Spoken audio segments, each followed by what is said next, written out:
Good morning, dear students. Myself, Dr. Avnish Sharma, Associate Professor in Chemistry, MLB Government College, Bhilwara. Students, हम लोग photo chemistry पढ़ रहे थे और लगभग हमने आधे से ज़्यादा उसका चैप्टर कंप्लीट कर लिया है, जिसमें जो लास्ट क्लास थी उसमें हमने बहुत ही इम्पोर्टेंट टॉपिक जेब्लॉस्की डायग्राम, जो कि जो fate of the excited molecule बताता है कि जब इलेक्ट्रोमैग्नेटिक रेडिएशन या से जो फोटोन है उसको जब कोई रिएक्टेंट एब्जॉर्ब कर लेता है, उसके बाद में उसके पास क्या क्या ऑप्शंस होते हैं, उसका भविष्य क्या होता है, इस सब के बारे में एक छोटे से डायग्राम, जेब्लॉस्की डायग्राम में अपन ने डिस्कस किया था लास्ट टाइम, जिसमें कि कुछ नई टर्म्स आई थी, multiplicity, inter system crossing, internal conversion, phosphorescence, fluorescence और ट्रिपलेट, सिंगलेट, ये सारी चीजें हमने लास्ट में पढ़ा था। आज हम पढ़ेंगे जो प्रकाश रासायनिक तुल्यांक नियम है या फोटोकेमिकल इक्विवेलेंस का जो नियम है, जो ये कहता है कि एक फोटोन एक मॉलिक्यूल, मतलब एक फोटोन से एक मॉलिक्यूल रिएक्ट करना चाहिए एक्साइटेड होके, तो वो जो प्रकाश रासायनिक तुल्यांक है वो कई जगह पर गलत साबित होता है।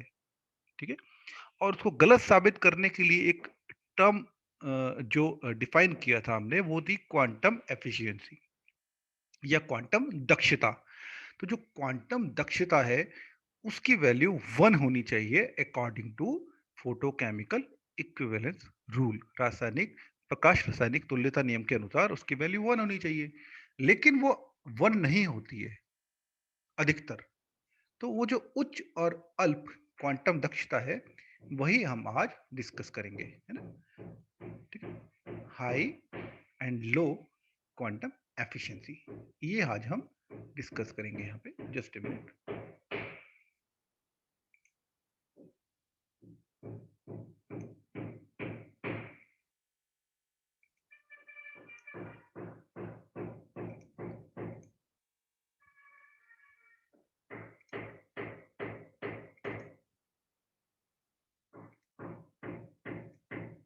ओके। तो अगर हम यहाँ देखें, हमारे पास बहुत सारे एग्जांपल्स हैं। जैसे हाइड्रोजन आयोडाइड का डिसोसिएशन हो रहा है H2 और I2 में, है ना, ये एक एग्जांपल है। तो जब हम देख रहे हैं कि ये हो रहा है कितने में, लैम्डा इज इक्वल टू इसका 207 से लेकर 282 नैनोमीटर, ये इसका वेवलेंथ है जिस पर कि ये डिसोसिएट हो रहा है। ठीक है, तो ये फोटोकेमिकल रिएक्शन है जिसपे अगर 207 से 282 नैनोमीटर की वेवलेंथ की रेडिएशन इस पे स्ट्राइक करती है सपोज, तो ये हाइड्रोजन और आयोडीन में डिसोसिएट हो जाता है। ये फोटोकेमिकल रिएक्शन है। इसके लिए जो फाई की वैल्यू है वो आती है 2, जबकि आनी कितनी चाहिए थी, 1 according to photochemical equivalence rule. ठीक है, तो जस्ट डबल है ये, तो ये तो डबल ही हुई। एक एग्जांपल है हाइड्रोजन क्लोराइड का बनना, हाइड्रोजन और क्लोरीन गैस से हाइड्रोजन क्लोराइड का बनना। इसके लिए 400 nm की जो लैम्डा है वेवलेंथ डाली जाती है। इसके लिए जो फाई की वैल्यू आती है वो ट्रिमेंडसली हाई है, बहुत ज्यादा हाई है, 10⁴ से लेकर 10⁶ तक। ठीक है, होनी चाहिए थी 1। यहाँ H2S का डिसोसिएशन हो रहा है, यहाँ पर phi is equal to 1, 208 nanometre पे। ये ओजोन बन रहा है ऑक्सीजन से, लैम्डा 170 टू 190 nm पर, फाई इज इक्वल टू 3। तो ये इतनी डिस्क्रिपेंसीज हैं सिर्फ इसको छोड़ के, जो कि फाई इज इक्वल टू 1 दिखा रहा है, तो ये काफी हाई वाला, या तो कंट्रीब्यूशन बहुत हाई है, और कुछ केसेस में ये बहुत कम होती है, 0.25 तक भी हमने ऊपर देखा था रिएक्शन में, है ना। तो ये जो प्रकाश रासायनिक तुल्यांक का नियम है, इस नियम का पालन बहुत ही कम अभिक्रिया में होता है ना। ये तो हमने देख लिया बहुत हाई है। जो अमोनिया का डिसोसिएशन होता है उसमें वो 0.25 तक होता है फाई की value, phi is equal to 0.25। Ammonia का डिसोसिएशन नाइट्रोजन और हाइड्रोजन में होता है। तो ये काफी जो रिएक्शंस है उन उन द्वारा इस प्रकाश रासायनिक तुल्यांक नियम का पालन नहीं किया जाता है। तो इसका कारण क्या है, उस कारण को आज हम इस लेक्चर में समझेंगे। इसके लिए हमें इसकी जो बेसिक मैकेनिज्म है उसको समझना होगा कि होता क्या है।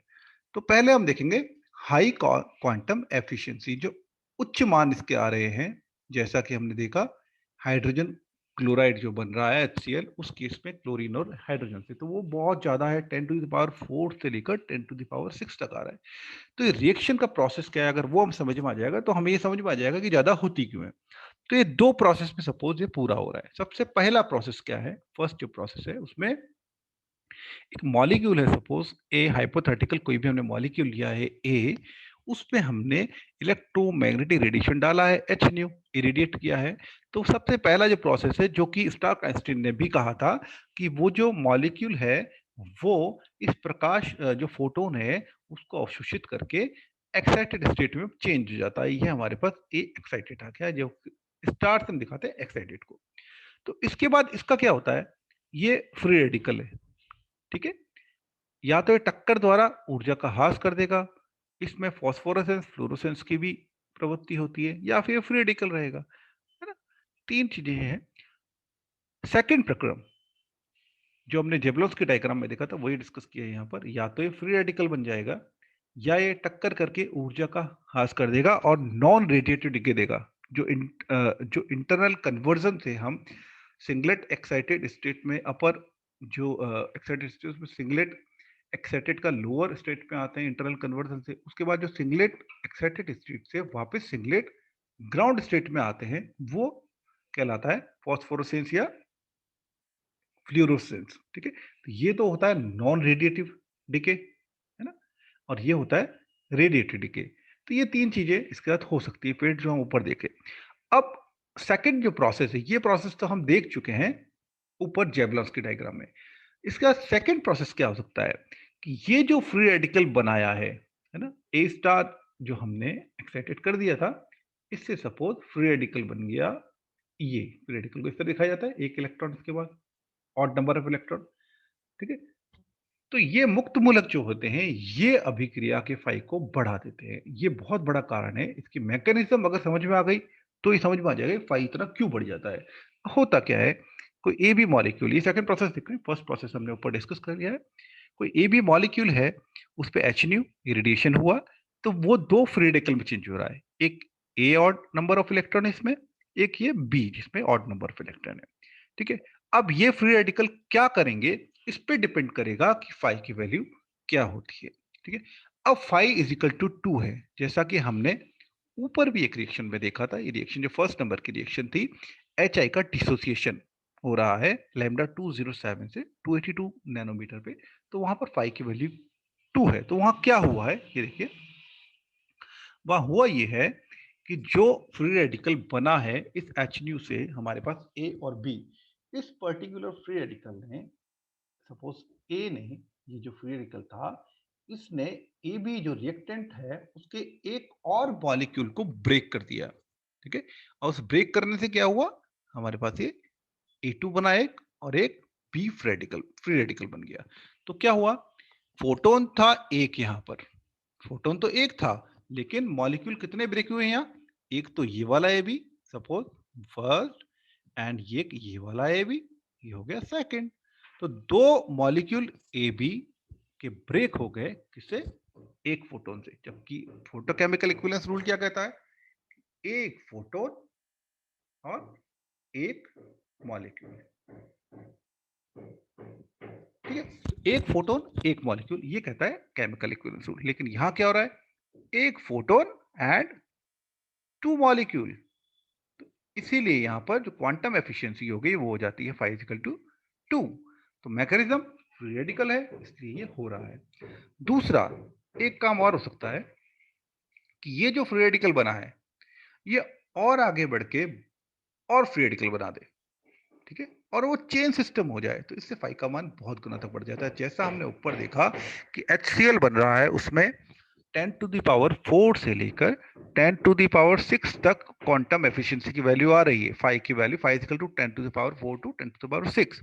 तो ऐसा क्यों हो रहा है, ऐसा इसलिए हो रहा है कि ये हाइड्रोजन क्लोराइड की रिएक्शन है, सिंपल, ओके। तो इसमें सबसे पहले क्लोरीन है, वो एक्साइटेड हुआ, एच न्यू को उसने एब्जॉर्ब किया और दो फ्री रेडिकल दे दिए। कितने फ्री रेडिकल दिए, दो।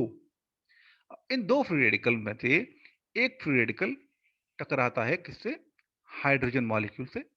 इस हाइड्रोजन को वो चेंज कर देगा किसमें, एक तो बन जाएगा HCl मॉलिक्यूल, और एक हाइड्रोजन फ्री रेडिकल दे देगा।